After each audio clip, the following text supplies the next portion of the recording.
조금 전까지도 한동훈 법무부 장관 얘기를 계속 해봤는데요. 한동훈 비대위원장이 급부상한 그 이면에 왜 이렇게 대세론이 불거졌을까 그 배경도 상당히 궁금한데요. 오늘은 73년생 한동훈의 저자이신 심규진 스페인 IE 대학 교수와 함께 얘기를 나눠보도록 하겠습니다. 어서 오세요. 안녕하세요. 예. 73년생 한동훈이 82년생 김지영도 떠오르고 이래서 상당히 좀 눈길이 가는 제목이었는데 일단 가장 궁금한 것은 교수님이 예전에 당에서도 조금 활동을 하셨고 했는데 한동훈 장관과 무슨 인연이 있으셔서 책을 쓴 건지 궁금하더라고요. 한동훈 장관의 인연이 있거나 제가 한동훈 장관을 지지해서 이런 책을 쓴 게 아니고요. 아무래도 이제 학자로서 예를 들면은 강준만 교수 같은 분들도 이렇게 평전이나 비평서를 쓰지 않습니까? 김대중 죽이기라든지 노무현은 배신자인가 이런 걸 쓰시는데 아무래도 이제 정치인은 공인으로서 시대 정신을 상징하는 아이콘 그리고 비평의 대상이라고 할 수 있죠. 그래서 학자로서 저는 또 마케팅 커뮤니케이션을 하기 때문에 한동훈 장관이 스스로를 그렇게 브랜딩하고 또 이런 레토릭이나 어떤 서사를 대중들한테 유권자들한테 다가가는 그런 것을 잘 하시는 걸 보면서 굉장히 이제 학문적인 매력적인 텍스트이기도 하고 현재 우리 정치가 당면한 어떤 시대 교체라든지 시대 전환, 세대 교체의 어떤 아이콘으로서 충분히 그 논평의 가치가 있다고 생각해서 그런 제목으로 쓰게 됐습니다.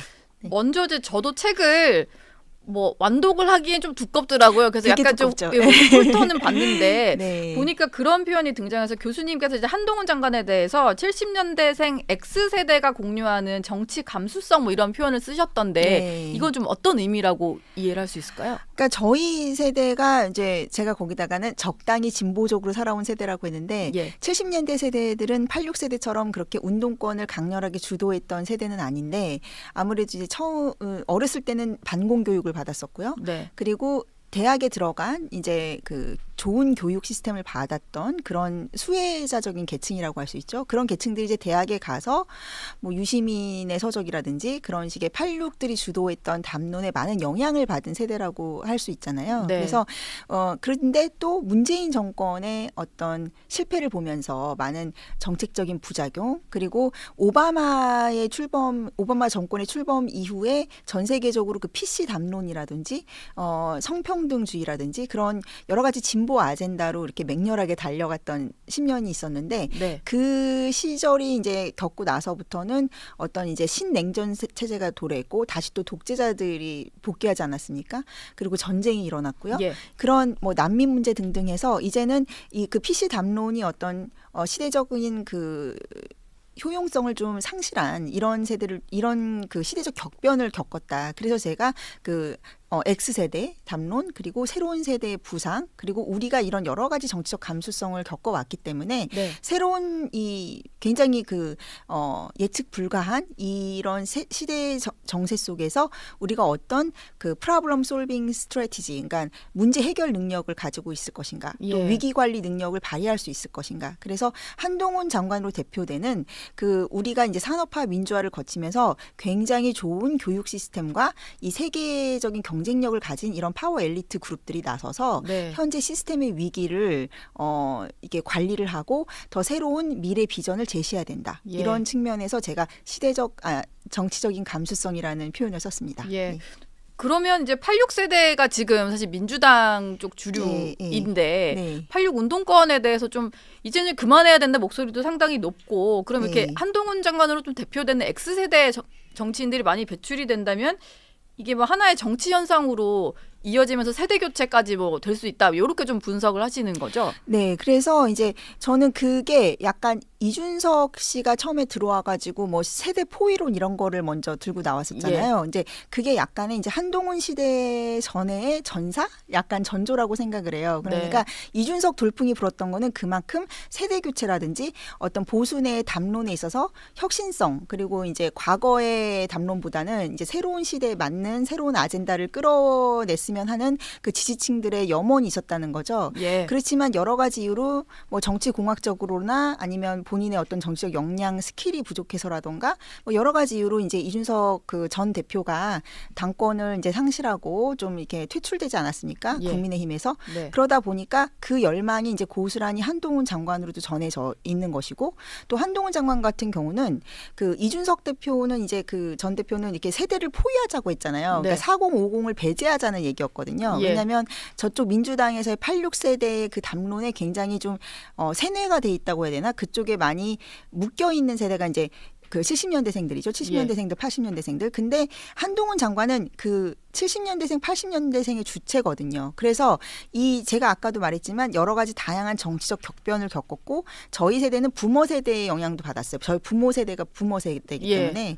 그래서 그런 냉전의 그런 왜 저분들이 심지어 뭐 태극기 세대까지 그런 왜 이념적인 것이 되게 중요한지 이 시대에 그런 것까지도 저희는 이제 공감을 할 수가 있고 또 지금 디지털 세대를 또 저희가 겪었기 때문에 저희는 아날로그와 디지털을 다 겪은 세대거든요. 네. 그래서 그 MZ세대라든지 현재 지금 2000년대생들이 좋아하는 그런 K-팝 문화나 K-컬처도 사실은 70년대생들이 주도해서 만든 그런 저희 X세대, 그 서태지 세대의 문화 아니겠습니까? 그래서 저희는 이제 연결자가 될 수 있다. 포위론에서 저희는 이제 연결론, 세대 연결론 같은 거겠네요. 예. 그렇죠. 통합론이죠. 그래서 70년대생들이 이렇게 나서야 어떤 이 보수 진영의 외연 확장이 진정으로 될 수 있고요. 또 그 중요한 것은 그 세대 포위론에 이제 대응하는 어떤 그 연결론이라는 게 사실 그 윤석열 대통령도 어떻게 보면은 한동훈 장관이 등장하기 전에 어떤 시대적인 상황을 만들어놨다. 환경을. 왜냐하면 윤석열 대통령은 86세대지 않습니까? 네. 그렇지만 그 운동권에 매몰된 그 운동권의 이념에 매몰된 86이 아니라 새로운 시대에 맞춰서 새로운 아젠다로 나아가는 분화된 86이라고 저는 보는 거예요. 그래서 86세대도 지금 분화되고 있고 많이 또 진보에서 보수 쪽으로 많이 오시기도 하셨고 이제 이번에는 이제 97세대 한동훈 장관 같이 적당히 진보적이었던 그런 감수성을 알고 있는 세대들이 이제는 새로운 패러다임에 맞서서 우리가 다른 아젠다를 제시해야 된다. 그래서 97세대도 이제 변혁이 될 것이고 그 중심에 한동훈 신드롬이 있다. 저는 그렇게 보는 것입니다. 예. 근데 민주당과 이제 워낙 설전을 벌이면서 좀 큰 게 한동훈 장관의 모습이다 보니까 사실 그 한동훈 장관 특유의 논리적이어서 상대를 좀 할 말 못하게 만드는 그 말투에 대해서도 좀 지지하는 층에서는 정말 속 시원하다 하지만 지지하지 않는 층이나 약간 중도에 있는 분들은 그 말투에 있어서 조금 이제 오는 오만함이 느껴진다 이런 목소리도 있거든요. 그러다 보니까 이게 이런 한동훈 장관의 스타일 말투 때문에 이게 뭐 중도까지 확장성이 있을까 우려하는 목소리도 좀 있는 것 같아요. 근데 교수님이 일단 있다고 평가하신 것 같아서 일정 부분 중도층한테 미치는 영향이 있을 수밖에 없는 게 저쪽에 그 민주당 진영에서 86 진영에서 자꾸 그런 식으로 싸움딱 프레임을 자꾸 거는 것이죠. 그러니까 자꾸 보면 한동훈 장관이 먼저 그들을 공격하는 게 아니고 먼저 한동훈 장관에 대해서 그런 허위사실 유포를 많이 하지 않습니까? 뭐 그런 스토킹 취재도 하고요. 그리고 뭐 정말 막말, 송영길 전 대표 같은 경우는 막말을 막 하지 않습니까? 막말을 했죠. 그러니까 먼저 이렇게 건드리면서 상대방이 이렇게 대응을 하면 거봐라 저 사람 저렇게 쏘잔하고 싸움딱이다 이런 식의 프레임을 거는 거예요. 물론 그 프레임이 어느 정도는 한동훈 장관한테 조금 부정적인 영향을 미칠 수도 있겠지만 문제는 그런 프레임을 한동훈 장관 스스로가 이제 극복을 하는 게 중요한데 제가 좀 주목해서 보는 것은 한동훈 장관이 굉장히 그 문화 전쟁이라고 하죠. 소프트 파워를 활용하는데 좀 천재적이다라는 생각이 많이 드는 것이 그런 모습을 좀 극복하려면 다양한 모습을 보여줘야 되는데 한동훈 장관 같은 경우는 86세대나 이런 부당한 공격에 맞설 때는 굉장히 뭐 이준석 전 대표 저리가라 할 정도로 굉장히 그 찰지게 받아치지만은 또 한편으로는 굉장히 그 보수의 어르신들이 좋아할 만한 굉장히 품격 있고 또 이렇게 매너가 좋고 또 따뜻한 그런 감성이 또 있는데 그걸 많이 또 보여주시거든요. 뭐 예를 들면 저번에 3시간 그 사인회 그 대구역에서 열렸던 그 사인회 때도 그 민주당 쪽에서 왜 저거 그냥 자기가 장관직을 버리지도 않고서는 선거운동하는 거 아니냐 그런 공격을 했을 때 이렇게 맞받아치셨거든요. 아니 거기에서 기다리시는 그 분들의 시간이 제 시간보다 더 소중하다. 예. 덜 소중한 게 아니다. 덜 중요한 게 아니다라고 했을 때 그 어떤 문학적인 감성이 있다라고 해야 될까요? 예. 그러니까 상대방의 마음을 굉장히 이해해주고 공감해주고 배려해주는 네. 약간 국민 한 명 한 분에게 드리는 러브레터 같은 느낌이 많이 들어서 예. 다양한 그런 문화적 감수성을 가지고 있는 것이 그런 정치적 마타도를 극복할 수 있는 한동훈 장관의 메리트가 아닐까 저는 그렇게 생각합니다. 그리고 책 중에 또 하나 눈길이 가는 게 있어서요. 이거 좀 여쭤보고 싶은데 윤석열 대통령과 한동훈 장관의 관계에 대해서 조선시대 태종과 세종의 관계에 좀 빗대셨더라고요. 네네. 아버지와 아들의 관계 좀 얘기인데 여기에 좀 빗대신 이유가 특별히 있을까요? 일단 기본적으로 한동훈 장관이 정부 여당 그리고 윤석열 대통령이 가장 좀 신뢰할 만한 그런 정치적인 파트너라는 거는 부인할 수가 없는 사실인 것 같아요. 네. 그렇지만 문제는 그 관계의 어떤 세밀한 속내를 들여다봤을 때는 그게 뭐 이렇게 소위 말해서 뭐 낙하산이라든지 우리가 부정적으로 생각하는 뭐 정치적 후견인 그게 아니라 굉장히 제가 태종 세종의 얘기를 굳이 논하는 것은 그 권력이라는 것 자체가 누군가가 이렇게 쥐어주는 게 아니라 떡을 쥐어주듯이 하는 것이 아니고 스스로가 능력으로서 증명하고 쟁취해야 되는 것이다라는 것을 말하기 위해서 전혀 이렇게 이 세간에는 잘 알려지지 않았던 세종과 태종의 어떤 정치적 담금질이라든지 정치적 스탠스에 있어서 얼마나 그들이 굉장히 그 좁은 길을 갔는지 그런 정치적인 자기의 내구성, 인내심 그런 거를 굉장히 테스트를 받았다라는 얘기를 제가 하고 싶었기 때문에 그렇게 한 거고요. 그러니까 뭐 예를 들면은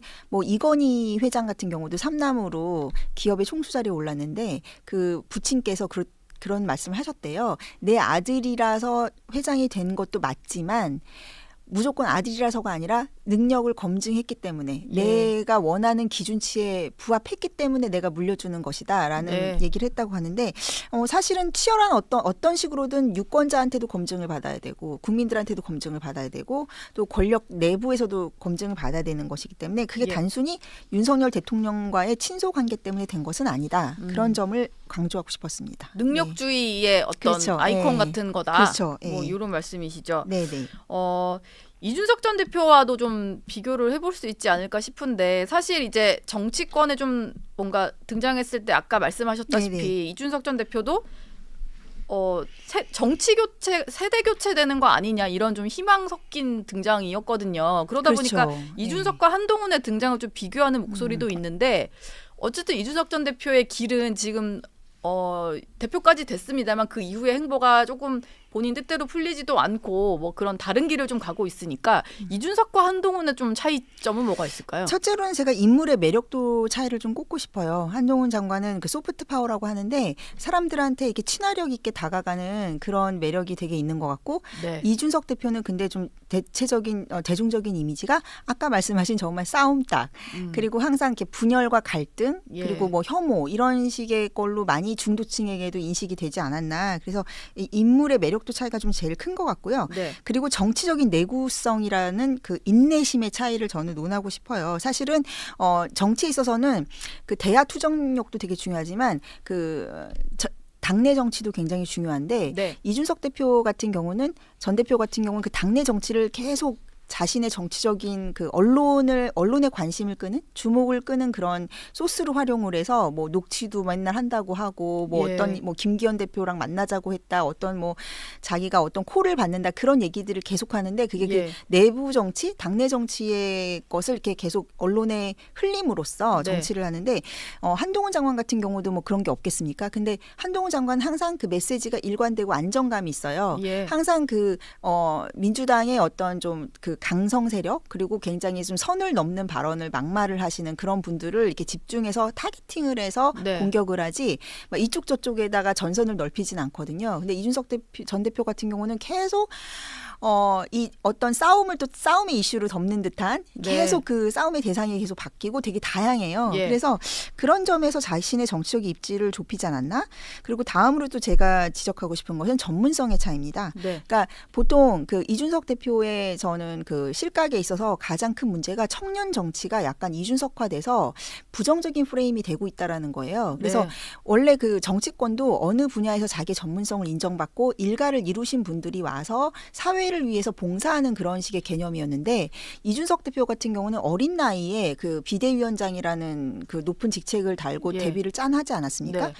그런데 그분이 이렇게 정치권에서 보여준 실력이나 내공이라는 것이 턱없이 그 기대에 못 미치고 이런 식의 안 좋은 결과를 낳았다는 것이고 그렇기 때문에 뭐 정치 낭인이라는 부정적인 그런 프레임이 청년 정치에 붙어버린 거예요. 예. 그래서 오히려 지금 사람들이 청년 정치하면 이준석 씨 정치 아니야?라고 하면서 굉장히 불신을 받게 되는 큰 그런 부작용을 초래하지 않았나 저는 그렇게 생각하고 네. 마지막으로 제가 지적하고 싶은 것은 아젠다의 차이입니다. 아젠다. 예. 그러니까 이준석 전 대표가 처음에 어떤 아젠다로 떴냐면 문재인 정권에서 소외됐던 그리고 페미니즘 담론에서 굉장한 피해의식을 가지고 있었던 이대남층 특정 세대와 특정 성별의 그 어떤 부정적인 감정을 동력으로 삼아가지고 예. 이렇게 아젠다를 했는데 그 네. 후에는 그 아젠다도 실종돼 버렸고 그 후에 그 언론의 관심을 받았지만 이대남의 대표 주자인 것처럼 관심을 받았지만 이준석 대표 입에서는 어떤 구체적인 그런 아젠다가 나오지 않고 계속 정치 공학적인 것으로만 주목을 받았다는 것이죠. 예. 그런데 이제 한동훈 장관 같은 경우는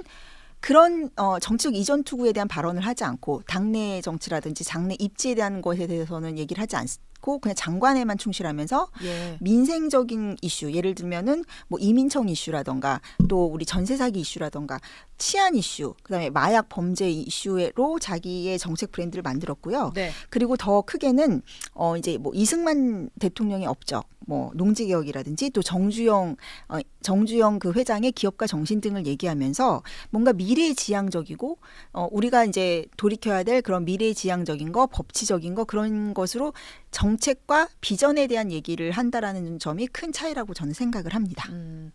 컨텐츠 면에서의 좀 차이를 네, 얘기해 네, 주셔서 네, 그게 네. 좀 기억에 남는 것 같고요. 한동훈 장관 얘기를 좀 쭉 해보고 있는데 왜냐하면 이제 책 내용이 그러다 보니까요. 근데 이 네. 얘기도 좀 여쭤보고 싶습니다. 사실 86 남성 주도로 지금까지 정치권이 좀 운영이 되어 왔고 그렇죠. 그 네. 대표적으로 여전히 이제 좀 그 스피커로 활동하는 게 유시민, 김어준 이런 분들인데 네. 이 사람들이 주도하는 정치 담론의 문제는 뭐라고 좀 생각을 하세요? 그러니까 이분들이 저도 뭐 사실 대학 처음 들어가자마자 읽었던 게 그 유시민의 거꾸로 읽은 세계사였는데 예. 그런 식의 어떤 PC 담론 그리고 그러니까 사회주의적 담론 그것이 약간 담론 지형을 전반적으로 지배를 하면서 실용주의적 담론 그리고 전 세계가 지금 이렇게 변해가고 있는 상황에서 우리가 어떤 식으로 이 문화 전쟁에 대응해야 되는지 그러니까 우파 진영이 보수 우파 쪽이 굉장히 그 문화 전쟁에서 척박하지 않습니까? 예. 그 문화상품이라는 측면에서 그러니까 예. 그게 전멸돼 있기 때문에 제가 봤을 때는 이제 저 같은 40대 여성 평론가라고 해야 될까요? 이제 그런 분들도 굉장히 드물고 그래서 이런 기울어진 담론을 약간 평평하게 좀 만드는 것 자체가 네.